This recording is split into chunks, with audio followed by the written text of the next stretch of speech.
So, my dear brothers and sisters, I'd like to welcome you all into this session. And I hope you had a very wonderful day today. I hope the Lord has actually been very, very good and great in your life and in your endeavors. There is something that is keeping on clicking, and I really, really wanted somebody to help me out. What exactly is happening? What exactly is happening? Anybody that really understands what this is all about, please let us know. Let us know what exactly is happening here. I came across one of the clips about the church, actually the Church of Jesus Christ of Latter-day Saints, changing or revising its handbook, and it has updated its handbook on matters to do with the transgender policies. And I was kind of like confused when I heard this, and I actually didn't understand what exactly was happening, and that's why I need actually anyone that has a clear view of all these things. Please make sure you inform us by dropping comments down there for us to learn from you. And this is exactly what happened. And please join me so that we can listen to what exactly is happening. Welcome. Well, Brian, Sarah, first off, the church says anyone not seeking a type of transition from their assigned sex at birth can still enjoy all the privileges that come with church membership, they say. Now, one former ward bishop, acknowledges the changes made today can be difficult for transgender kids.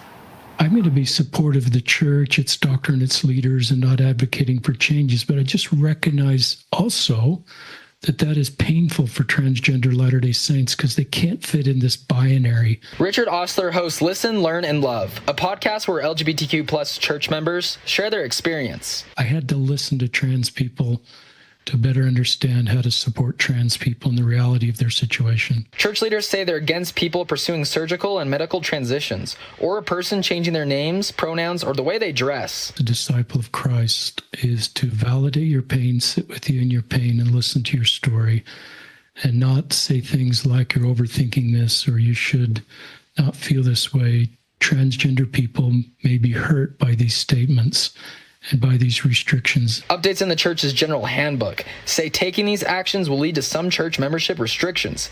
That includes receiving or exercising the priesthood, getting a temple recommend, and serving in church callings. First thing I'd say is there's nothing the church has put out to say that the reality of your situation is invalid. They're not pointing to a random study dismissing the reality of people that feel gender dysphoria.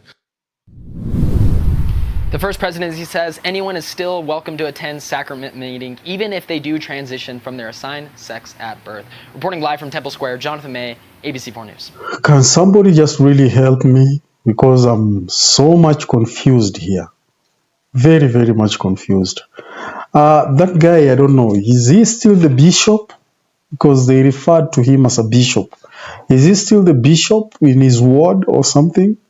Because I kind of like don't understand. I don't understand.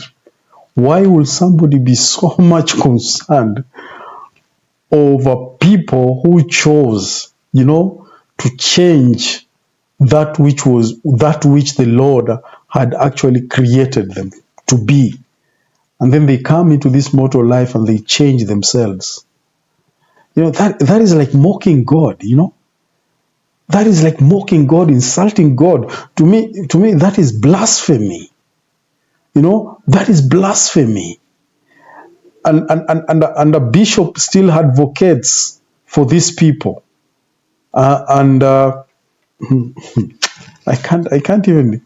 You're still concerned when the scriptures are very clear what exactly the Lord stands for. It is not about what somebody feels or how somebody feels about other people, but it is about what is God saying about this thing. What is God saying about this thing? And that is what the prophets have taught us, that this is what the Lord is saying.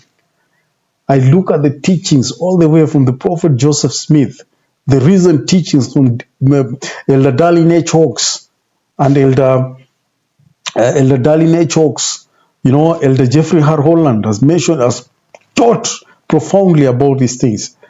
You know, and of course, when you read also what the prophet Spencer W. Kimball actually spoke and taught about these things, they are very clear, very, very clear.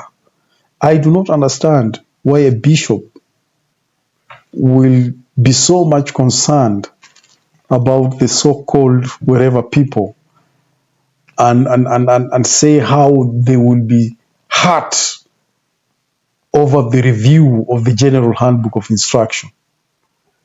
And we know the Handbook of Instruction is relative to what the brethren have been actually inspired.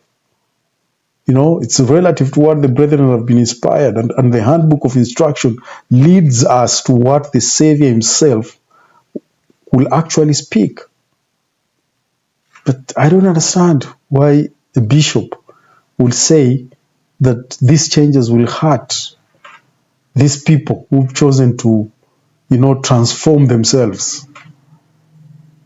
I think the devil is a liar, and as Latter-day Saints, we need to be very, very, very cautious, and we should be also be very careful with some of the opinions and ideas that may sound so good, but those ideas are actually from hell. Otherwise, please let me know. I'm really much confused about these things. Please drop a comment down there and help me understand what exactly is happening. Help me understand what exactly is happening. Are there some of our leaders who are actually, you know, advocating for these people, and they are so much concerned about, you know, the welfare of these people who want to, you know, I don't know, I don't even have a word for them. Please let me know what is happening. What is happening? Let me know, please. Thank you very much. God bless you, and see you next time.